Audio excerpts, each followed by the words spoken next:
And joining me now is Jeongmin Kim. She's Seoul correspondent, joining us live from Seoul, South Korea, to talk to us further about North Korea's step to open hotlines with South Korea. So although this is largely symbolic, it does mean that now, if and when North Korea and South Korea have to or want to talk to each other, they can use this hotline that were restored.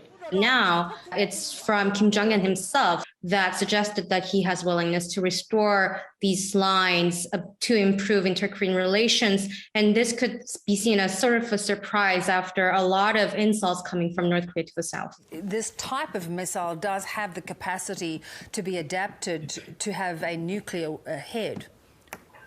It is definitely concerning, but we should note that this is not something completely new. During the 8th Party Congress this January, North Korean leader Kim Jong-un already revealed a very long list of wish lists that North Korea wants to acquire the weapons.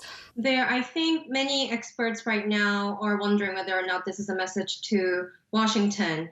And I think it's not just for Washington, but also for internal reasons as well. And during the party congress, they made it pretty clear with a very long wish list of weapons that they want to acquire, that they will keep boosting their military capabilities. And short-range ballistic missiles were included in them. And that was the very one that was tested this week. Basically, North Korea's message was that they already saw the United States how they won't budge easily, that they won't waste time and energy anymore trying to reach out first. So that's why they were sharing this wish list. Kim is saying, so here's what we're going to do.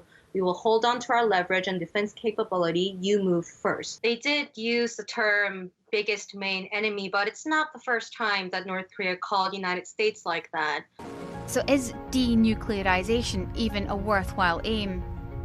That term just keeps pushing North Korea away and making the discussion vague and not tangible enough for them to agree on anything. So North Korean state media reported that Kim Jong-un presided over a meeting discussing how there is a suspected case entering North Korean territory.